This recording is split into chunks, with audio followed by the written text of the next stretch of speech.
captain speaking. If you look out to your left, you'll see a beautiful view of the Grand Canyon. Told you we could fly! Oh, the sun grows, dude!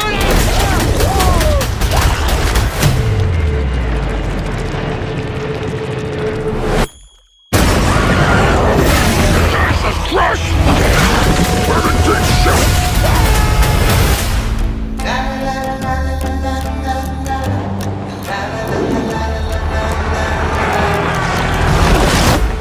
You're not going to like this. No, I can absolutely guarantee you I'm not gonna. My home has found us. Who sent that thing? My creator. Of course. The symbiotes didn't come here by accident. They were running. From what? But then a lot of nice things turn back out there. What's his name then? No! No! We have something he needs. As long as Venom lives, everything will end. What are we doing? We need a disguise. Hey, man. Whoa! Why do you keep knocking people out? What is wrong with you? I'm sorry! Oh, baby, baby, it's a while. We've come a long way, you and me. But we are strong. This world can't survive if you stay together. Oh, baby, baby, it's a wild world. But I need him.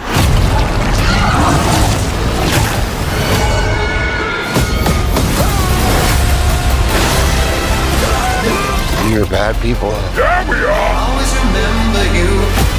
There comes a time in every man's life where you have to make a sacrifice. Always remember you. Eddie, I'm with you to the end.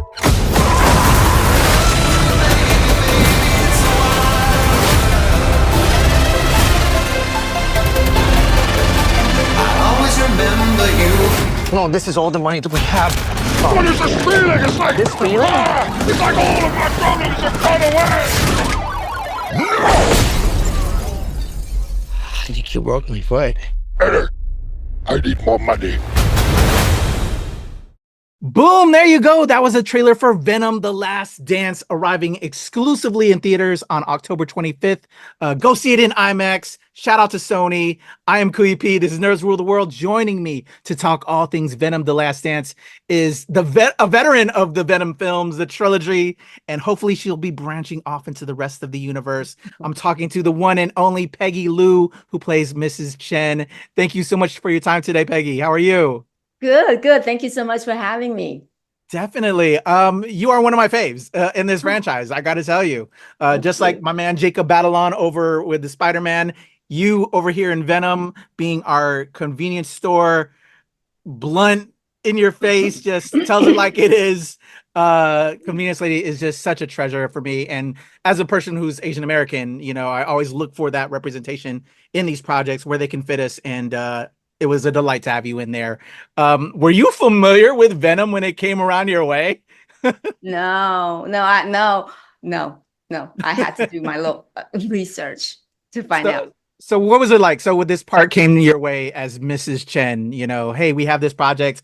What is Venom? Who is this character? Can you tell me a little bit about, you know, auditioning and working on putting Mrs. Chen together for yourself as a role? Okay, well, as you know, is one Asian to another. She's a typical mom, you know, very driven, you know, and really just tell it like it is. So when I first got the audition notice, I was thinking, the first insecurity kicks in. I'm never gonna get this, you know, like, and so I worked on it with my coach. And then when I went into the audition, you walk into the room and you recognize all these recognizable Asian actresses. And I just went, more insecurity kicks in, going, yeah, why am I here? And then I went into the room, and the casting director, adjusted me 3 times, and that was it. And I walked out there, of course, banging myself, going, oh my gosh, I should have done this, I should have done that. I totally screwed up. I suck. And then got in the car. Thank God I did not get a parking ticket this time. So then Oh my gosh, I am feeling this right now, Peggy. I know this. yeah, and you know, there's just so much. Yeah, it's a lot of I think being in this profession, your insecurity is always on. It's like high gear, and that was how the audition went. Yeah. 100%. You are. I know this. I'm an actor filmmaker myself, and Yeah. also that's why I'm in front of you doing this. When we can't book those gigs, we love this industry, so we support other creatives. You know, with that works, which is such a delight to speak with you right now, Peggy. So you Thanks. booked it, right? You were in there. What was it like working on the first project, and then to hear later a sequel? What? We're bringing back Mrs. Chen. Can you tell me, you know, working with Tom, and then to hear we're doing a second one and now a third one? Like what? Right. And then it sinks in like, oh my gosh, you're working with an A-list actor. What? And then excitement, and then the fear, of course, kicks in again. And here comes my insecurity talking to me. And then, so when I got on the set, you know how we always run lines, you know, just facing a wall, talking to ourselves like a moron. And then here comes Tom, just goes like this, taps on my shoulder, and then he turns me around, gave me a huge hug, and then he said, "Hi, I am Tom Hardy. We're in the scene together." And I went, duh. And then I go, who? Like I was so uncool. I was trying to be cool, but I was so uncool. And the first thing I could get out of my mouth is, who? Like I was just so shocked when he said Tom Hardy, first name and last name. Yeah. So down to earth, right? And then Love he that. said, we're in the scene together. I go, no shit, duh. I was just, yeah. And then, so then because what he did, it just kind of relaxed me. So then I knew I could be okay. And then he also said, hey man, if you want to improv, you know, that's cool. And I go, oh, really? And that's how the first one we did the Chinese improv. And then it was just us having fun. And I never thought I could do that, I guess. Aw, I love That. that. Like, because the nerves is so high, and then you hear horror stories about like A-list actors, but he was so anything that I've read, like he was just so nice and kind and thoughtful. And that helps. It just helped calm me down so much to where I could just play and just, even act stupid and he doesn't even judge you. Like he just said, just be you, just do whatever he said. And I took him up on it. Wonderful. And made a classic character within that I think now, and hopefully all of Marvel, Sony are like looking at this like, yeah, we got to keep it going. Definitely, I know a place down here. Hey, Mrs. C. How you doing, Eddie? Ain't nothing changed but the weather, you know. No. So, what culinary delights will tickle the pickle tonight? Tater tots and chocolate. Right, okay, no problem. The payment's due, Chen. Please, I can't keep doing this. Now. That guy, right? Yep.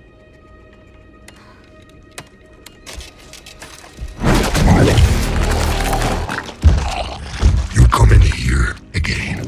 In fact, you go anywhere in the city preying on innocent people, and we will find you and eat both your arms and then both of your legs, and then we will eat your face right off your head. Do you understand?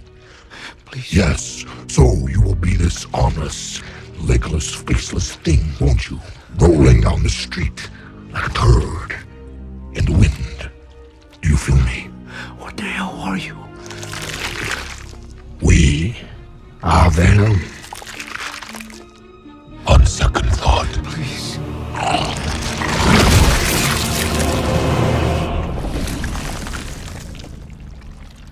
Eddie? What was that? Oh, I have a parasite. Yeah. Name is Chen. Parasite? Yeah, it's a term of endearment, that's all. Apologize! No. Apologize! All right, fine. I'm sorry. So, what do you want to do now? The way I see it, We can do whatever we want. So the first one comes out, and I'm sure the notoriety came like you're amazing as Mrs. Chen. You're so and kind. then the next round with in the second film with Carnage and all of that, and then they venomize you, which is crazy. Isn't it so spectacular?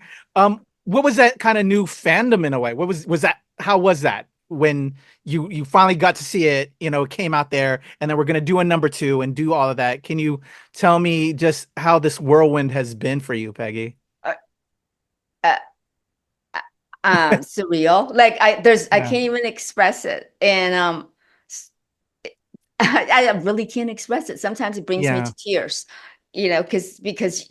because I feel like everyone prepares you for failure, and they don't really prepare you when you finally do something, and then you're like lost in your own thoughts, in your own, like you don't know what to do, and there's also that fear of not meeting up to what they expect of you. You know what I mean? Like I don't even. I think that's also, I hate to put it on it's as Asian Americans, right? I think so. Yeah. Yeah. And I was like looking into your history, how like you took up. I'm Filipino, so I know all about like pharmacy and medical field that they kind of push us in. But as creatives, it's okay as a hobby, but not as our job, right? And it's like hobby. What? And oh man, I was feeling when I was reading your bio. It was like, oh, I know her because I am her. Yeah. There's that feeling of because I think in our culture we don't talk about success. We talk about don't fail, don't be a loser, don't do this. Is a lot of negativity, but I know they just have our best they want the best for us, right? And I so appreciate that my mom forced me to go through pharmacy school. I mean, now looking back, yes, but then when I was doing it, not enjoying it, and so now I am so nervous. Like I am, like I feel like, because I've never danced before, not in public. Oh yeah, big theater, and then so back to Venom 2. All good. We'll get there. I'm just like going on a tantrum. And Venom 2. I love it. I love you. Oh, thank you. I love you. Thank you. And I'm so glad you're bringing this into our community. And because I think we talk so much about, we need to talk more from a positive perspective, know. And so anyway, so back to Venom 2. So I had to talk like Venom, and Tom was so sweet. He said, I know he talks like this. And then, so he would say the line, and then I would hear him, then I would repeat the line. So I would sound just like him. So it's line per line per line. Yeah. And he was so kind to where he could have said the whole paragraph all at once. And then but then he made it so easy because he did it one sentence at a time. So I could follow him. And that helped me so much. And then they just took away all my nerves. The insecurity was gone. And was it slightly easier coming back? Or was it, or did it feel like even more like, oh, now I really got to do it, from the first one to the second one? I think it got easier. Okay. It got easier, but it only gets easier. It depends on who you work with, right? True. People in the scene with you, the people on set, they bring the energy. So if the energy is like this, I will be like 1,000 times shaking my butt off. And because I think he saw or felt my insecurities to where he was the one that suggested, let's put an earpiece in Peggy, and then she will repeat what I say. Yeah. Oh, okay. And that was so kind and thoughtful, right? Like Eddie said that he might be here because of the chocolate. I just need to speak with the alien. Well, hey, you said there weren't going to be any aliens. I meant more aliens. The mayor has issued a curfew. Can you turn the volume up, please? Locked doors. Cassidy and Barrison should be treated as armed and extremely dangerous. An all-out manhunt continues tonight. So? Cletus has a symbiote. Oh my God! Any other information you're pathologically lying about? Pussy. Excuse me? Eddie needs Venom. She just called me a pussy. He said he didn't need him. That life was better without him. Okay, I don't understand. What do you care? Oh, wait a second. You get out here right now!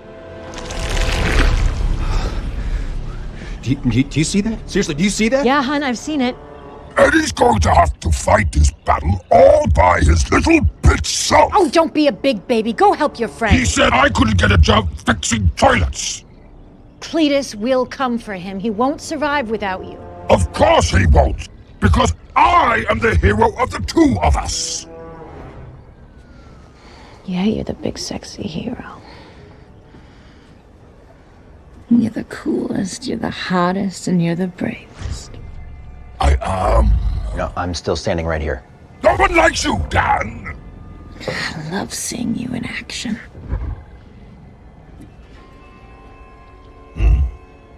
Let's go save that asshole. So I've learned so much from him about think about others. Yeah. You know, if everybody's comfortable, then everything's gonna be cool. And there's no ego. He does not travel with the posse. You know who he travels with? His makeup and his hair person. Yeah. And they are all older adults, which I so appreciate. Love that. Yeah. Yeah. Yeah. Isn't it cool? And then, yeah, they've been together with him for like, I think 13 years. Awesome. Wow. Yeah. So the second one happens. They venomize you, making your character even more memorable. And then just the wheel starts spinning, right? And we're on this ride, Peggy, across the Spider-Verse. You know, a cameo there, which was one of my favorite films, I think like last year before that. Yeah. You know, just crazy. And now we're having this, you know, the last dance, but hopefully not the last dance for you. But there is dancing in this one that we saw little stills on that you alluded to earlier. And we're coming back. But let's not spoil anything, but just what was that? And, you know, and having to dance, which you're somewhat, you know, shy on, as you said. Yeah, because when I first read the script, I was going, oh my gosh, this is so exciting. I can't believe they have so much faith in me. How did they even know I could move? You know, and right, like that's the first thing I thought of. I go, wow. So then I go, well, if they think I could do it, then I could do it. But my left knee's been operated on 3 times. And so then I was afraid. So then that insecurity kicked in. I swear, every insecurity I have kicks right in. And then Jennifer White, who is the choreographer for Barbie, was the one who trained me. Yeah. Oh, awesome. She was amazing. She was so good. And she would modify the steps because of my knee problem. And yeah. So, you know, it's people like that goes up their way to adjust because of my left knee sometimes gives out. It goes sideways. And I have a very torn meniscus. And my ACL has been replaced. So, and I so appreciate that. And then she was on set with me. We rehearsed like a month before and every day. And then she would adjust. Just so kind. She was just so kind. I cannot wait to see this scene. I am, you know what? So excited. I cannot. Because I'm afraid I did not point my toes, or I will freak out. You know, because the dance was very specific, and I'm just not that graceful. So please forgive me, everybody. Self-deprecation over here. I'm sure, Peggy, you are amazing. So the third film, when you're on set, then and like, okay, you're nervous. You know, obviously the first film. Second one, okay, feel a little bit better. How are we now? I want to know, Peggy, how are we feeling right now? The vibes. 25th. Are we? Where are we in our mindset? Because you're amazing. And you're so we kind. Can't wait to see you. Like, yeah. Don't make me cry, okay? Oh, I'm sorry. I'm an empath, but so I go up on emotions as well, and I feel you. I am so, because the premiere is on the 21st in New York City. Oh my gosh, I am. I'm so scared. I'm scared. You're gonna be fine. You're gonna be fine. You know, what was it like saying Peggy? I mean, not Peggy. What was Tom? So like second one, he made you feel at ease. You know, made you feel at ease first one. Second one, like okay, and worked with you. We put the thing, the earpiece in, and now here we're dancing and all of that. So you got a family. We build set families, right? So what was it like returning to the set family and just all of this, and where we can go? Because I'm sure all the writers and all the other creatives out there are like, man, this is a character that is just like a great piece of this franchise we're building now, that we got to continue her on more. And I am honored. And then I think also you put that pressure on yourself. Like, we'll True. go, you better kick some ass It's out there. That Asianness of us all as well that comes right back in. Right. And then I think that's where the fear comes in of like not meet up to their standards. But they don't put that on me. It's me. It just self-imposed. I'm self-imposed. Worst enemy of myself. I wish she would just like sometimes just don't talk so loud. I feel that so much. Oh my gosh, Peggy, we are the same person, but you are amazing, and you got to keep telling you that. And like, we're here, you are inspiring us all. You're making us so proud. I'm so proud of you, and I cannot wait to see this. And I just have to throw this in here real quick because I know of my time. But again, when I was reading your bio, I'm a dog lover. And I read that who knew that Peggy Lou, our Mrs. Chen, beyond just the acting, she is like helping dogs. You're a carpenter outside of things. I was like, what? You make gates. I have 2 dogs. You can't see them because of the background right now, but they're always right next to me. I know, so are mine. I love it. How did you get into that as like a sidebar thing with pharmacy tech and then just, acting and all of that? Just, how did you find that passion? I'm just slightly curious. Okay, so as an Asian, I'm always trying to save money, and that doggy, you know how much a doggy gate is? Oh my gosh, real talk. I am over $100. I go, that's BS. I could make that for less than $100, and that's how it all got started. Well, the damn thing that I made cost me more than $100 because I kept messing it up, and I had to go buy equipment. I had to go buy a saw, and then a handsaw, and then a jigsaw, and then a table saw. I don't even know what possessed me to go buy a table saw. And I have a stupid table saw. How did you learn to do all that? Or just it came natural? YouTube. YouTube. If you could read, you could do, and I feel, and then so it was a lot of trying. And then once I made the ugliest doggy gate that you will ever see out of PVC pipes, because it was cheaper than wood.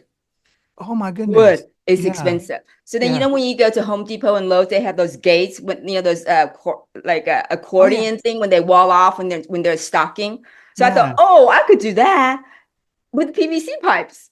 Well, it cost me so much money because I kept messing it up, and it would not open, it would not close, it would just blob. And so after several tries, then I made 3. I ended up making 3.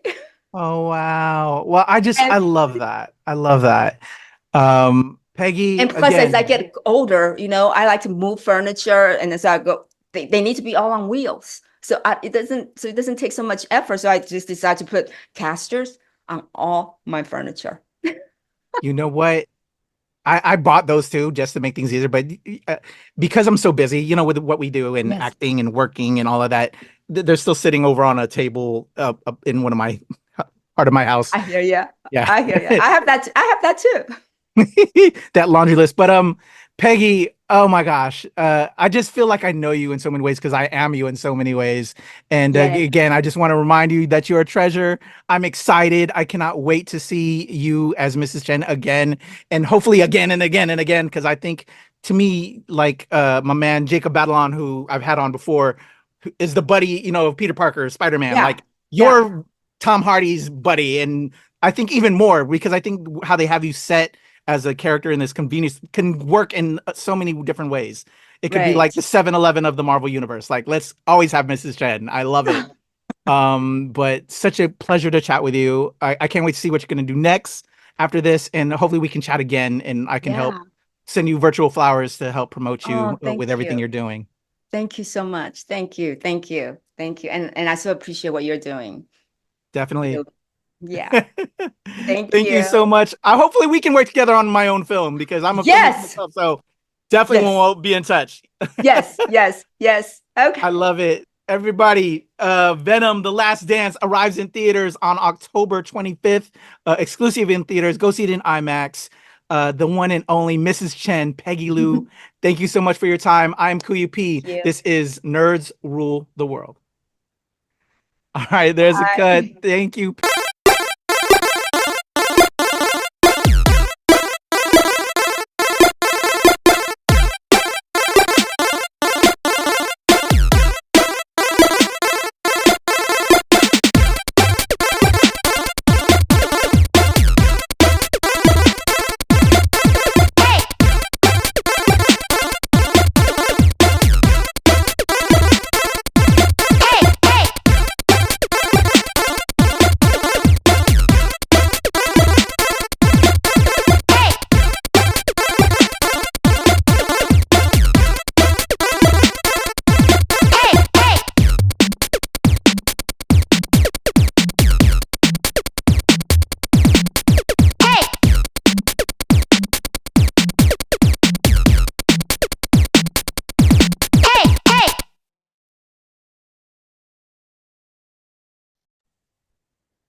Was on pause. Okay. Now we're recording. Okay, cool. I'm gonna do a 3, 2, 1 count to help me with my edit because I'm gonna be putting the trailer right in front. So yeah, I'm gonna do a countdown. We'll come off the trailer. I'll introduce you and we'll have some fun talking about this project. Awesome. All right, okay, yeah, we're already on. Okay, cool. Here we go. In a 1, 2, 3.